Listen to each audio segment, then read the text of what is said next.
오늘 우리가 이 잠언의 말씀인데 참으로 중요한 말씀입니다.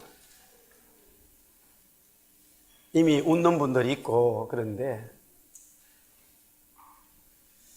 현숙한 아내입니다. 현숙한 아내. 그런데 정말로 성경에서 지금 현숙한 아내를 말하고 있을까? 먼저 오늘 본문을 해석하기에 앞서서 세 가지로 현숙한 아내 얘기가 아니라는 것을 먼저 증명해 드리겠습니다.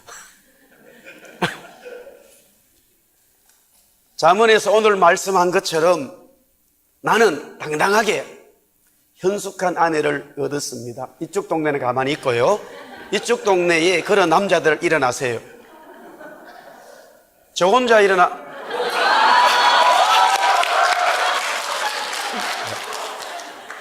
제가 봤을 때는 윤 집사님은 밥을 얻어 드시려고 지금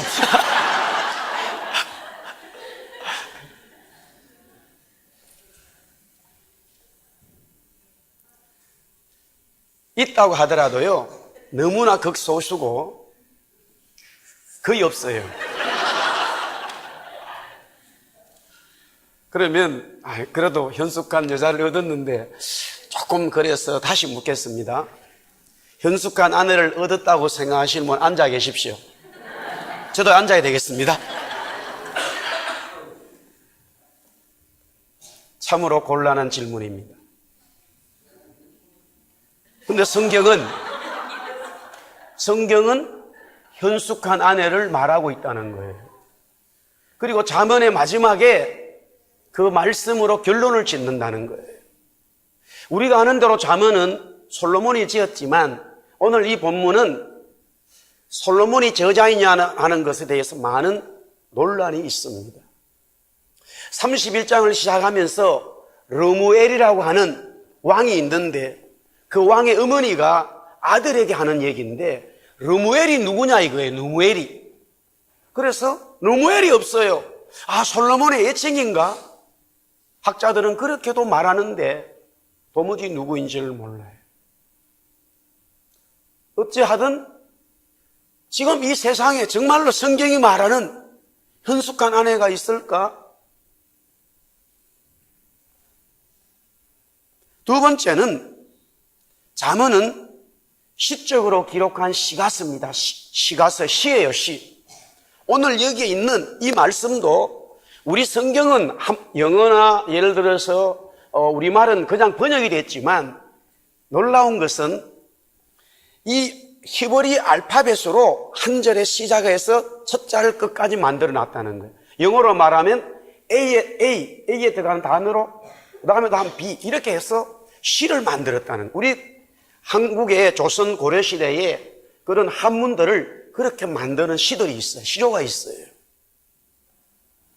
우리가 아는 대로 시는요 문장에 나타난 표현들을 말하고자 하는 게 아니에요. 은유적으로 무언가를 말하고자 하는 것을 숨겨놨어요. 그러나 그 시를 읽으면 무엇을 말하는구나 하고 이때의 이스라엘 백성들은 알았다는 거예요. 현숙한 아내를 얘기하는 게 아니었다는 거지요. 보이는 글자의 표현이 그대로 적용될 수 없다는 거지요. 물론 그렇게 적용할 수 있습니다.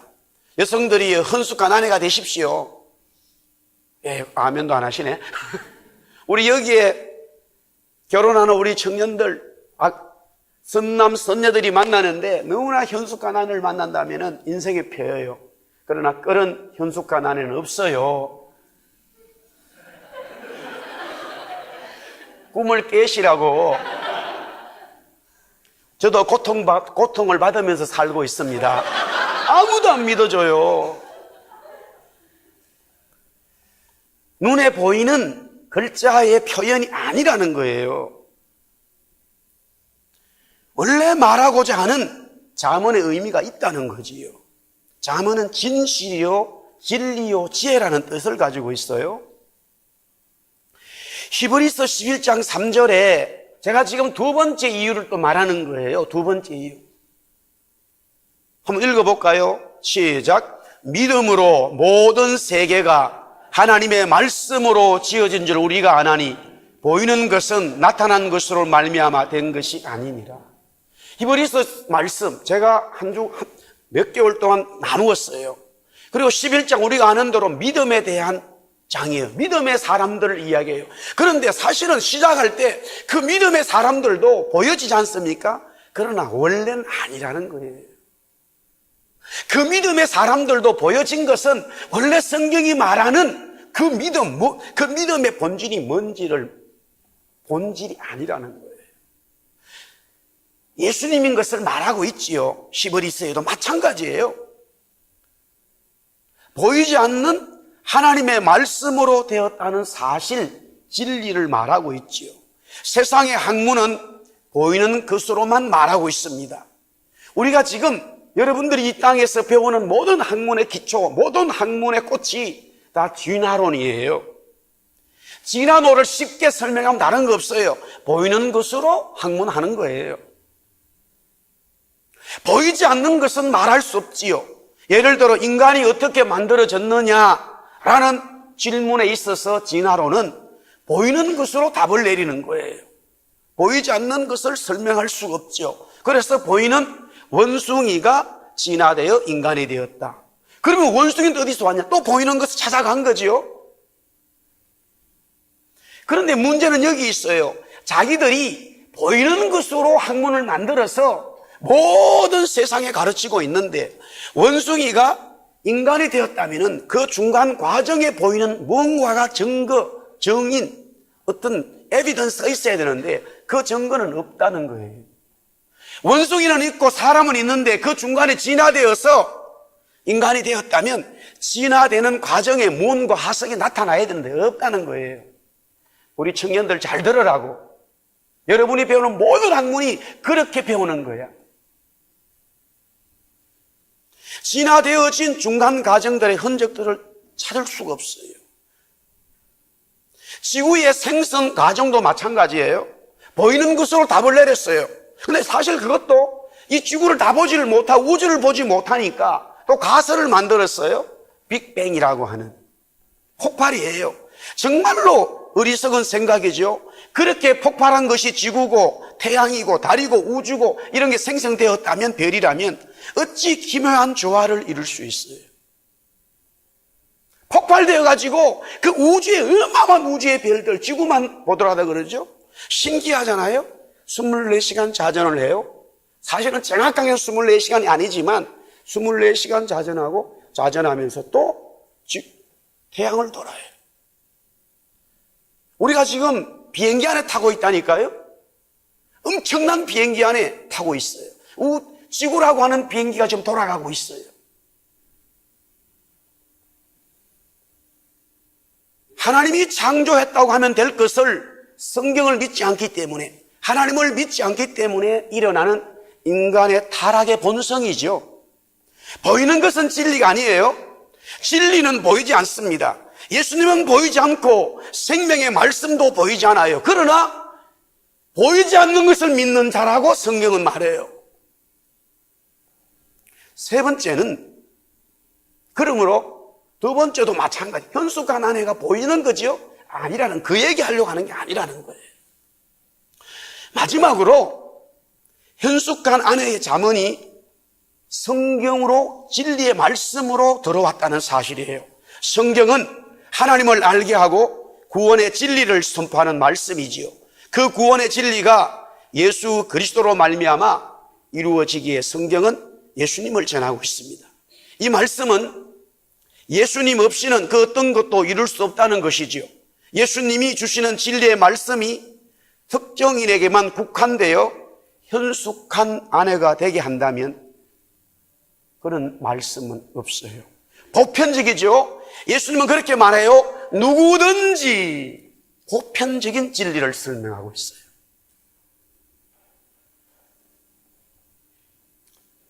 그렇다면 현숙한 아내는 무엇을 말하고 있을까? 자, 먼저 우리가 말씀을 읽었습니다마는 10절 말씀을 다시 한번 읽겠습니다. 다 같이 우리 한번 읽어봅시다. 오늘 본문 말씀입니다. 시작. 누가 현숙한 여인을 찾아 얻겠느냐? 그의 값은 진주보다 더하니라. 현숙한 여인은 무엇을 말하는지는 모르지만 진주보다 더 값지다라고 했습니다. 그만큼 귀하게 되었다는 것이지요. 왜 그렇게 되었을까? 왜 현숙한 아내가 진주보다 더 귀한 존재가 되었을까? 궁금하지 않습니까? 현숙한 아내가 뭔지는 모르지만 너무나 진주보다 귀하게 되어졌다는 거예요. 어떻게 그렇게 됐을까? 오늘 본문은 그 답을 주고 있습니다.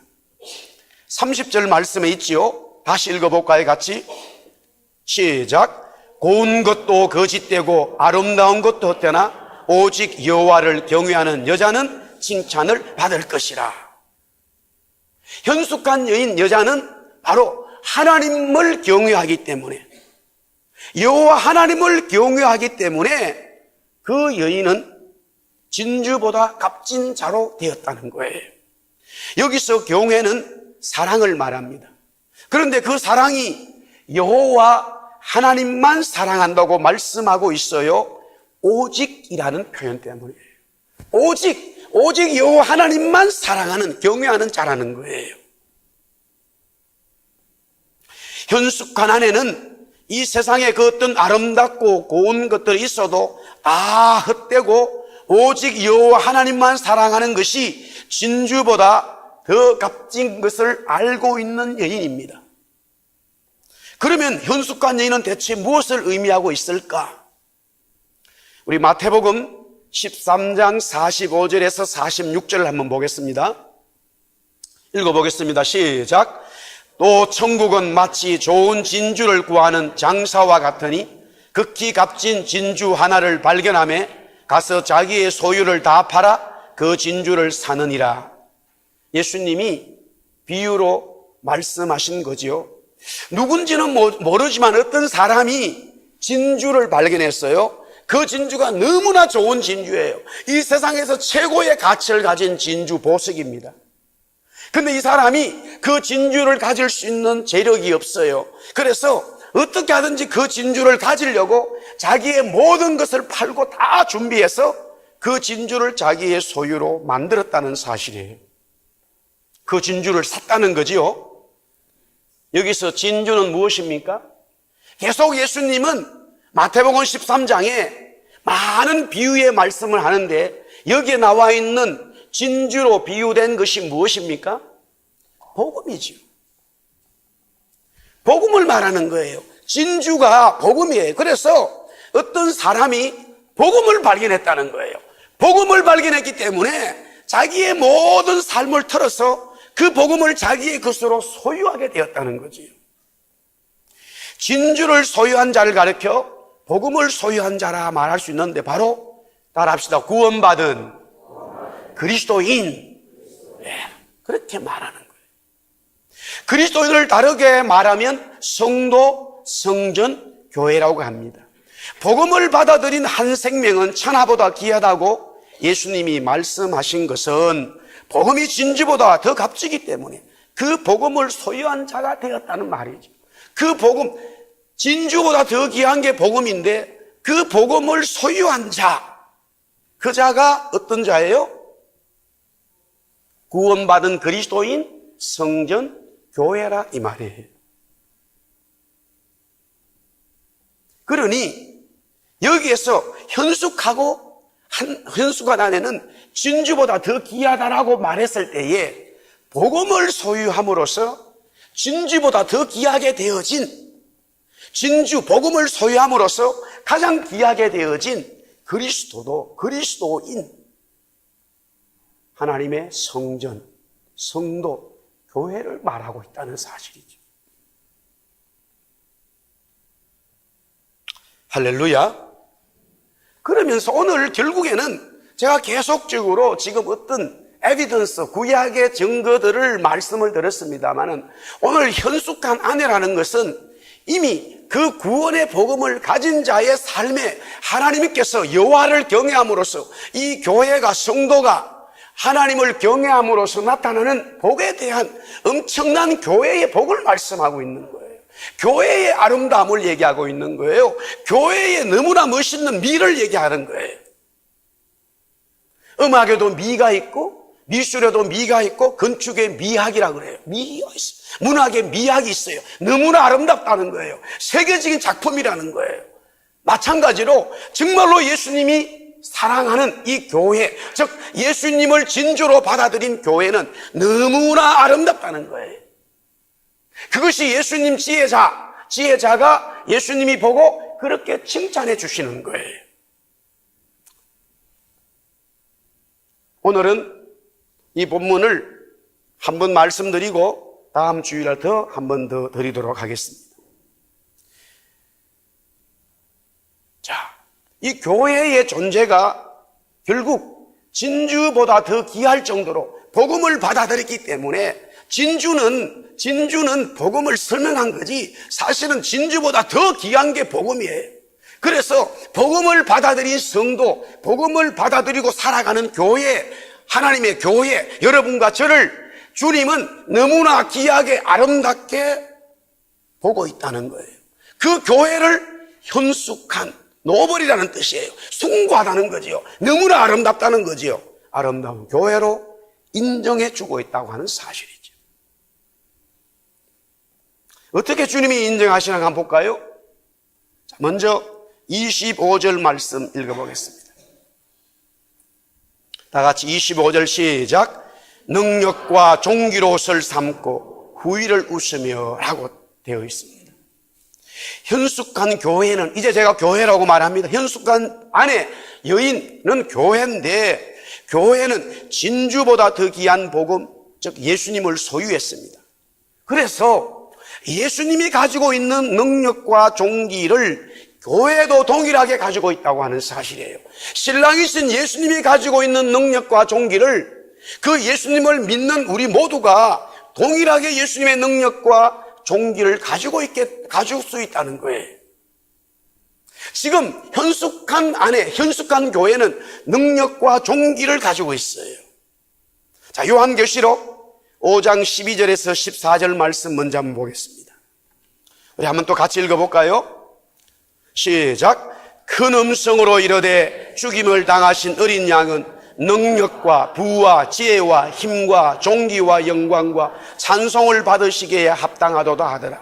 내가 또 들으니 하늘 위에와 땅 위에와 땅 아래와 바다 위에와 또 그 가운데 모든 피조물이 이르되 보좌에 앉으신 이와 어린 양에게 찬송과 종기와 영광과 권능을 세세토록 돌릴지어다 하니 내 생물이 이르되 아멘하고 장로들은 엎드려 경배하더라. 예수님의 모습이에요. 예수님이 가지고 있는 종기와 부와 권세와 권능과 모든 찬송과 찬양과 영광을 예수님이 가지고 있다는 거지요. 신랑이 예수님이 가지고 있어요. 합당한 분이지요. 그런 예수님이 가지고 있는 그 예수 그리스도를 신랑으로 모시면 예수님이 가지고 있는 그 모든 능력과 종기가 그대로 신부 교회에 오기 때문에 현숙한 여인 교회가 되는 거예요. 요한계시록 21장 26절에서 27절에 말합니다. 한번 볼까요? 같이 읽어봅니다. 시작. 사람들이 만국의 영광과 종기를 가지고 그리로 들어갔겠고 무엇이든지 속된 것이나 가증한 일 또는 거짓말하는 자는 결코 그리로 들어가지 못하되 오직 어린 양의 생명책에 기록된 자들만 들어가리라. 할렐루야. 그리스도가 가지고 있는 종기와 영광과 부와 모든 것을 받아들인 자들은 그 사람들이 동일하게 만국의 영광과 종기를 가지고 있다는 거예요. 그리스도가 가지고 있는 종기와 권세와 능력이 교회 신부에게 그대로 있다고 하는 사실이에요. 할렐루야. 여기에 후일을 웃으며라는 것은 신랑 예수님과 영원한 잔치에 참여하게 됐게 되니 웃게 되는 거지요. 기쁨이에요, 기쁨.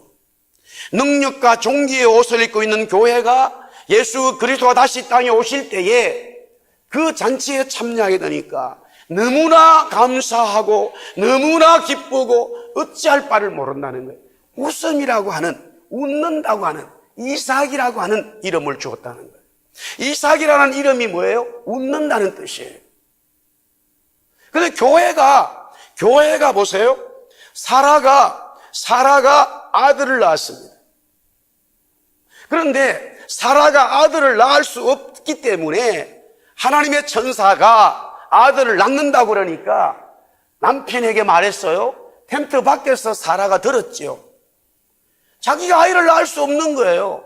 그래서 아이가 나올 수 없는 자기 보고 1년 뒤에 아이 낳는다 그러니까 웃어버렸단 말이에요.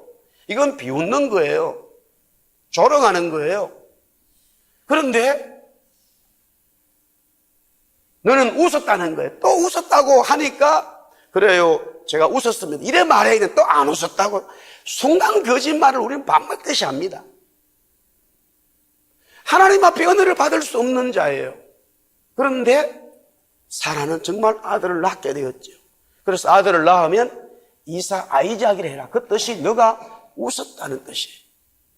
너가 하나님을 대해서 웃는 것은 비웃는 거지만 하나님이 잘 보세요. 하나님이 우리를 위해서 웃게 되면 우리는 기쁨이 많은 거예요. 우리가 하나님을 보고 웃는 것은요 비웃음이에요. 하나님이 안 보이기 때문에. 그래서 세상 사람들은 보이는 것으로 자꾸 공부하고 보이는 것으로 집착하고 보이는 것으로 판단 내리는데 그래서 보이지 않는 것이 일어날 때는 웃게 되는 거예요. 믿지 않으니까 조롱하는 거죠. 그 웃음에 인간이 웃는다는 말을 다른 뜻으로 조롱이라는 뜻이에요. 비웃음이에요. 그러나 하나님이 저와 여러분을 보시고 웃으면 거기는 기쁨이고 거기는 역사가 일어나는 거예요. 할렐루야. 그 그리스도의 웃음이 신부 교회에 정말로 믿게 되어졌다는 거예요. 그 웃음을 다른 말로 희락이라 그렇게 말합니다. 우리에게 살아가면서 이 땅에 살아가면서 우리는 많은 슬픔과 근심들이 있지만 이사야 선지자의 61장 말씀처럼 그 그리스도께서 오심으로 근심과 슬픔을 옷을 입고 있는 저와 여러분들에게 희락의 옷으로 바꿔준다는 거예요. 희락의 옷이 뭐예요? 기쁨, 웃음이라는 뜻이에요. 하나님이 우리에게 웃음을 준다는 거예요. 하나님이 우리에게 웃음을 줌으로써 우리가 웃으니까 우리에게는 기쁨이 있고 감사가 있는 거예요. 우리 모든 죄와 근심과 걱정이 하나님이 주시는 웃음으로 말미암아 다 물러가는 거예요. 할렐루야. 그러나 그것도 진짜 주님이 오시는 그날에 후일에 웃는 그 웃음은, 그 기쁨은 세상이 줄 수가 없는 거예요.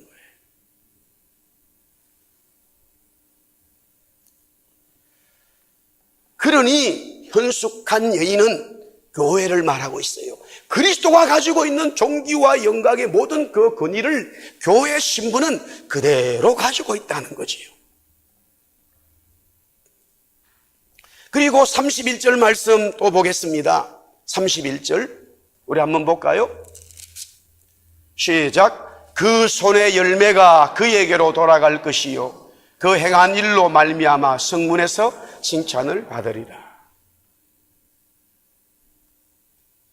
계속해서 설명을 하겠습니다마는 여기에 교회는 성령의 열매와 그리스도의 칭찬으로 되어져 있어요. 그래서 현숙한 아내라는 말은 교회를 말하는 거예요. 그리스도 성령의 열매가 교회를 통해서 나타나고 그 교회에 그리스도의 칭찬으로 있는 거지요. 고린도후서 10장 18절에 이렇게 말합니다. 옳다. 인정함을 받는 자는 자기를 칭찬하는 자가 아니요 오직 주께서 칭찬하시는 자니라. 우리 한번 따라합시다. 주께서 칭찬하시는 자니라. 고린도 교회를 말하고 있어요. 고린도 교회. 고린도 교회가 너무나 지금 분열이 있어요. 싸워요. 파당이 있어요. 교회가 지금 완전히 문제 덩어리예요. 그럼에도 불구하고 주님이 그 교회를 칭찬하고 있다는 사실이에요. 그리고 주님이 칭찬하는 것이 진짜 교회의 칭찬이 되어야 한다는 거예요. 사람들이 칭찬하는 것은 아니라는 거예요. 정말 신부 교회는, 현숙한 교회, 현숙한 성도는 주님으로부터 칭찬받는 거예요. 할렐루야. 교회의 모습입니다. 교회의 모습.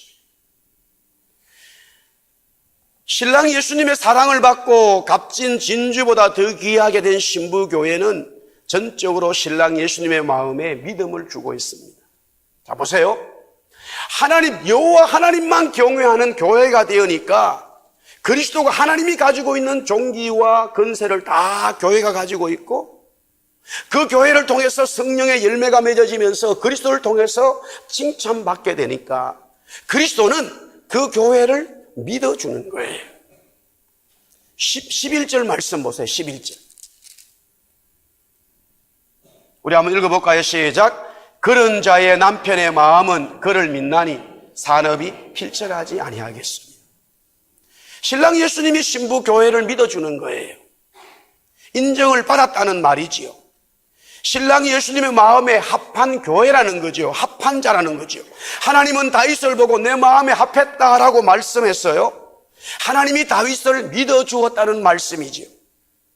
그래서 예수님은 시몬이 예수님을 그리스도라고 고백했을 때에 살아있는 하나님의 아들, 주는 그리스도시요 살아계신 하나님의 아들이라고 시몬이 제자가 고백을 합니다. 그때에 예수님은 교회를 세운다고 하시면서 천국 열쇠를 준다고 그래요. 이 천국 열쇠는 다른 말로 다윗의 열쇠지요. 요한계시록에 말씀합니다.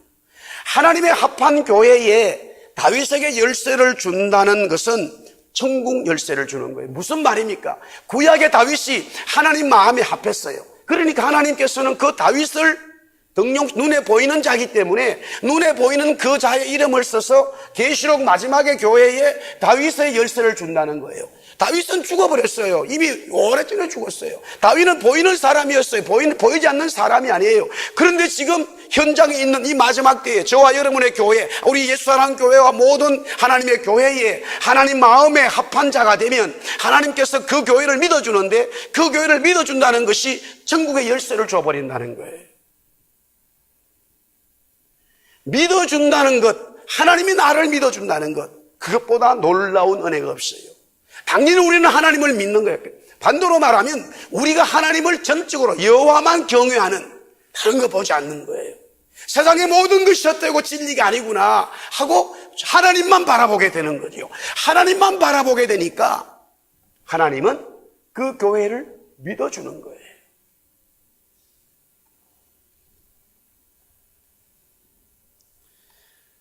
예수님이 믿어주기 때문에 그 교회는, 그 성도에는 산업이 필절하지 않습니다. 부족하지 않다는 거죠. 예수님이 믿어주는 교회인데 무엇이 부족하겠습니까? 물고기 2마리와 빵 5개로 남자만 5,000명 먹이고 12강주리가 남았어요. 물고기 2마리와 빵 7개로 남자만 4,000명을 먹이고 7강주리가 남았어요. 우리는 그 성경을 보아야 돼요. 그러면서 이렇게 말해 예수님이, 제자들아, 내가 이렇게 먹인 것을 너희들은 모르느냐? 왜 너희들은 나를 믿지 않느냐? 나는 너희들을 믿어주는데 너희들은 그 기적을 보면서도 나를 믿어주지 않는다는 거예요. 그러면 예수님에게 칭찬받는 제자, 칭찬받는 교회는 뭐예요? 예수님을 따라합시다. 믿어주면 예수님은 이미 우리들을 믿고 계신다. 할렐루야. 우리가 실패하고 넘어지고 배반하고 돌아서더라도 계속 끝까지 믿어주는 거예요. 예수님은 우리에게 배반하지 않았지만 우리는 그 예수님의 사랑을 받아도 배반하는데 예수님은 끝까지 우리를 믿어주는 거예요. 친구관계, 사람관계, 부부관계 믿어주지 않으면, 믿음이 깨져버리면 되질 않아요. 설령 믿음을 주지 못하는 정말 그런 일이 일어나도 더 믿어줘버리고 그 실수를 인정하고 받아줘버리면 두 사람의 관계는, 부부의 관계는, 친구의 관계는, 성도의 관계는 하나님의 역사가 만들어지게 되어 있어요. 그런데 그런 일이 나면 바로 비난하고 원망하고 불평하는 거예요. 그러니 믿음의 관계가 깨지기 때문에 역사가 일어나지 않죠. 그 믿음의 관계가 깨지고 분란이 일어나는 것은 마귀가 원하는 거예요. 하나님 주님은 우리에게 믿음을 주셨어요. 사랑을 주셨어요. 그러나 우리는 그 주님에게 믿음을 주지 못하는데도 불구하고 주님은 우리를 믿어주고 있다고 하는 사실이에요. 그래서 우리가 제자들의 모습을 보면서도 가룟 유다나 요한이나 도마나 베드로나 다른 제자들과 비유했을 때 별반 차이가 없어요. 의심이 있는 도마, 옷을 벗고 도망하는 요한, 3번이나 모르겠다고 저주하는 베드로, 다 동일한 거예요. 돈을 받는 자나 받지 않는 자 다 동일한 거예요. 근데 문제는 뭡니까? 여기에 변화가 있어요. 가룟 유다는 예수님이 자기를 믿어주지 않는다고 착각해버린 거지. 자기 스스로 목숨을 끊어버렸어요. 예수님이 믿어줄 수 있는 그 시간을 자기 스스로 정리해버렸어요. 그러나 제자들은 동일한 죄악을 범죄했음에도 불구하고 사명까지 다 버리고 고향으로 내려갔어요. 고기 잡아요. 지극히 이제는 언제 저들이 은혜 받고 예수님의 제자 되었는지 너무나 부끄러운 삶을 살고 있어요. 그럼에도 불구하고 예수님은 그들을 믿어주고 그들이 있는 그곳에 찾아가 주셨어요. 제가 늘 그렇게 말씀을 드린 적이 있지 않습니까? 예수님이 부활하시면은 제자들을 믿어주니까, 예수님이 제자들을 믿어주니까 조금 더 늦게 가셔도 된다. 안 믿는 사람들부터 먼저 찾아가게 된다. 바로 빌라도 침상에 들어가야 되는 거예요. 바리새인들, 사두개인, 대제사장 그 성전에 나타나 주셔야 되는 거예요. 그래서 자기가 살아났다고 보여줘야 돼요. 그들에게는 그런 말씀 한 적이 없어요. 왜? 처음부터 그들은 믿지 않았기 때문에. 우리가 연약하고 부족하더라도 복음을 받아들이기 시작했다 했을 때는 주님은 우리를 따라합시다. 믿어주기 시작하신다. 우리가 복음을 받아들이기 시작하면 우리 자체가 인간이 본질상 진노요, 복음을 받아들일 수 있기 때문에 그 은혜를 받고자 하는 우리의 마음이 있기 시작하면 주님은 우리를 사랑하시고 불쌍히 계시고 믿음을 주시기 시작하는 거예요. 우리에게.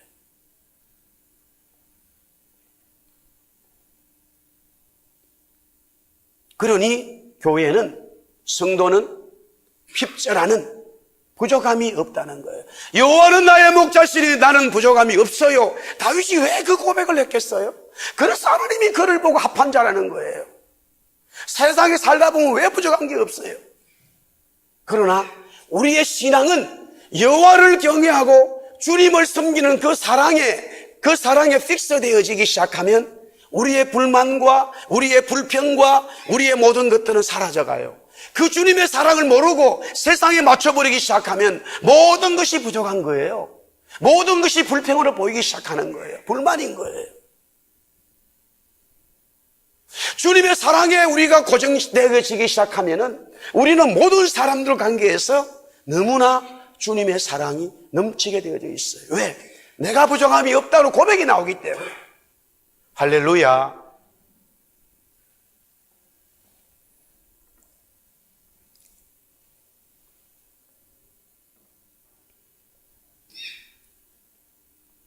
자, 12절 말씀 우리 계속해서 한번 보겠습니다. 12절.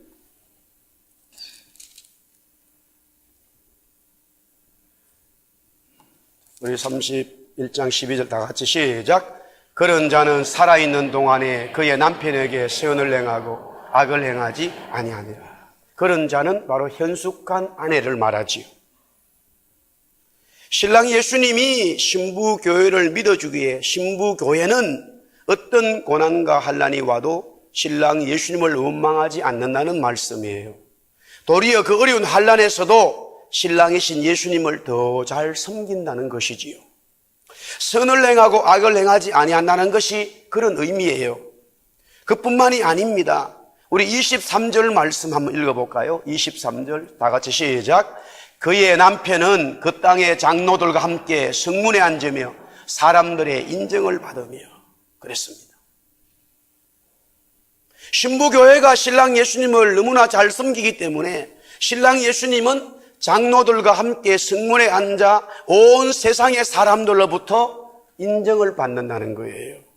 교회가 세상의 빛과 소금의 역할을 잘 감당하기에 교회로 말미암아 예수님이 드러난다는 거죠. 예수님이 인정받는다는 거지요.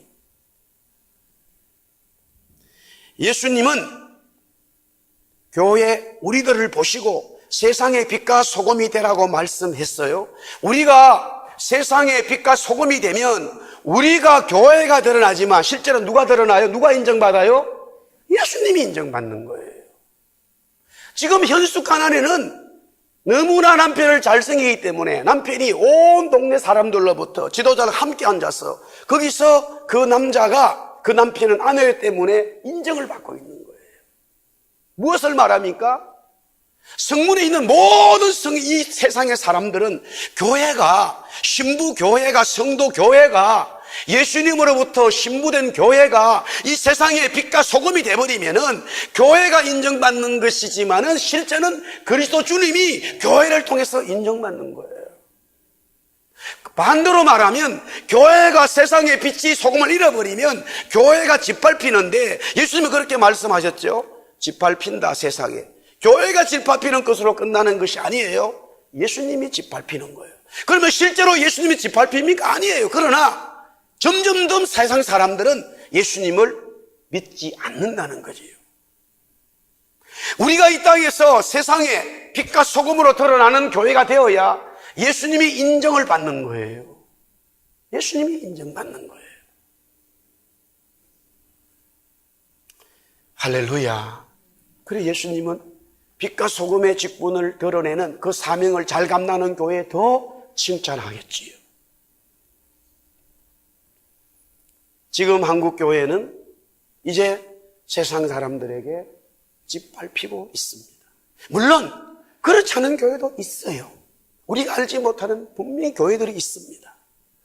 그러나 우리가 알고 있는 일반적으로 교회, 우리 성도들이 알고 있고 한국이 알고 있는 그렇게 되어진 많은 교회들은 지금 세상에 너무나 짓밟힘을 밟고 있어요. 세습을 합니다. 물질의 탐욕이 있습니다. 명예가 있습니다. 정말로 복음의 중심을 두지 않는 눈에 보이는 성장에 맞추고 있습니다. 세습을 한다고 하는 것이 사회로부터 지탄을 받게 되니까 세습의 변칙을 합니다. 아무리 교단에서 세습하지 말라고 하는 법을 세워도 필요가 없어요. 그 법을 교묘하게 빠져서 합법으로 합니다. 세상의 기업과 세상의 모든 정치도 그렇게 하지 말아라고 하는데 우리 그 교회가 세상 위에 있어야 되는데 세상 사람들을 감동시키고 변화시켜야 되는데 그들보다도 도덕적으로도 수준이 이하가 돼버리니까 밟힐 수밖에 없지요. 어찌 교회에 주님이 칭찬할 수 있겠습니까? 요사이는 이제는 인터넷이 있기 때문에 누구나 다 볼 수가 있어요. 미국의 유명한 존 메가더라고 하는 그레이스 커뮤니티 처치 목사님이 45년 동안 그분은 성경을 가르치고 설교하는 목회자예요. 우리가 아는 메가더 장군, 인천 상륙 작전을 했던 그 메가더 장군과 함께 그 집안입니다, 집안. 근데 이분이 요 근래에 한국의 어떤 기자, 크리스찬 기자와 대화를 했는데 몇 번이나 물었다는 거예요. 정말로 3천억 한국돈, 3억 밀리언, 3억 달러, 3천억을 가지고 교회를 지었냐고 묻는 거예요. 한국 교회가 3천억을 들여서 정말로 지었냐 이거예요. 이 전 세계에서 지금 개신교회 최고 돈이 많이 들었어요. 저는 개인적으로 뭐 그 교회력 이런 게 아니에요. 가장 문제는 제자 훈련을 한다는 교회예요. 한 세대가 지내니까 그렇게 인간은 타락해 가는 거예요. 몇 번 묻는 거예요. 정말로 3천억으로 지었냐고. 3천억이 들었냐고.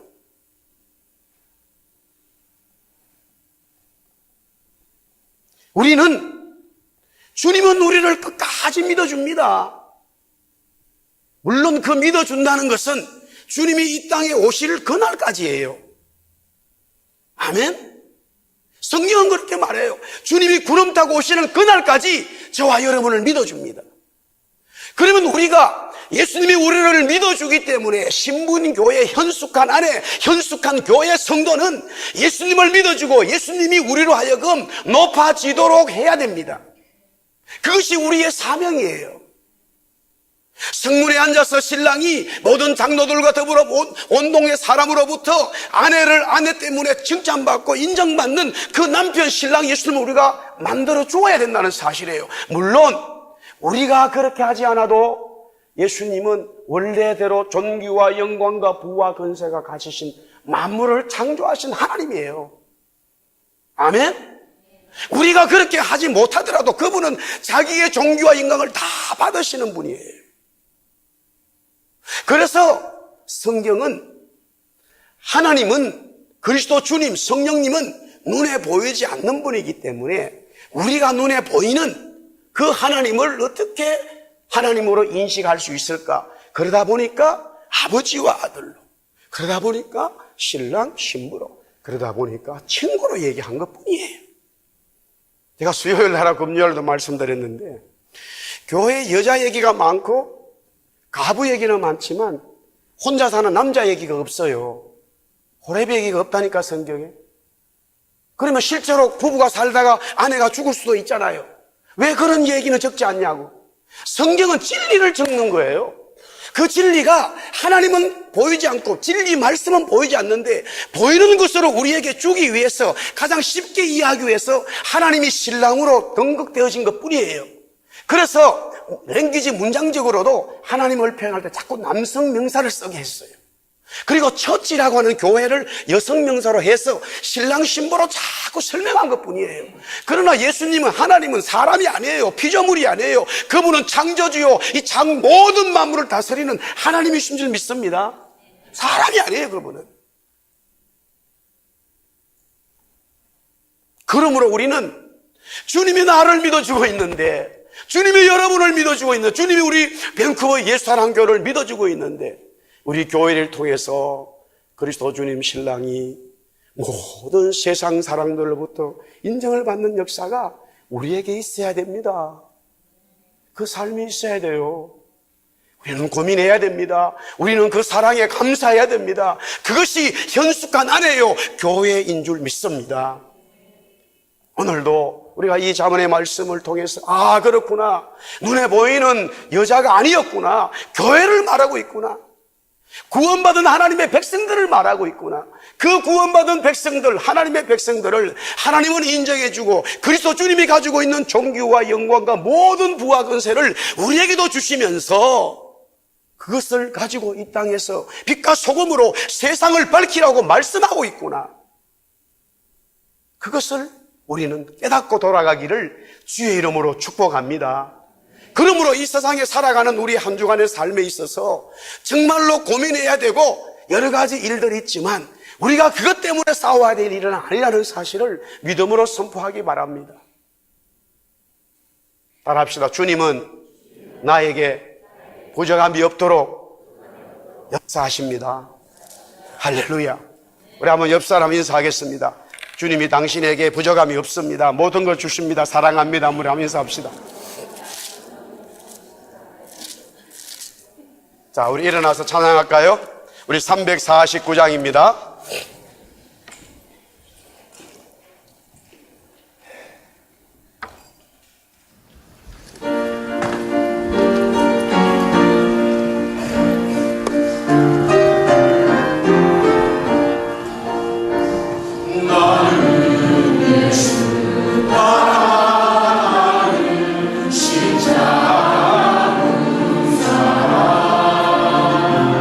주님은 주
선거하게 됩니다. 그런데 그렇게 말해요. 내가 예수를 부인하면 살려주겠다. 그때에 화영장, 불을 피우는 그 화영이 그렇게 말해요. 내가 85년이 찼든 80년 이상 예수님 나를 끝까지 믿어주었는데 내가 어떻게 주님을 배반할 수 있을까? 그렇게 선포하죠. 그 말이 끝난과 동시에 창으로 찔림을 당하고 불이 붙여져서 다 죽게 됩니다. 주님은 우리를 믿어줍니다. 할렐루야. 우리는 일주일 동안 승리하기를 주의로 축복합니다. 3절 다 하던 손 들고 찬양합시다. 그 손이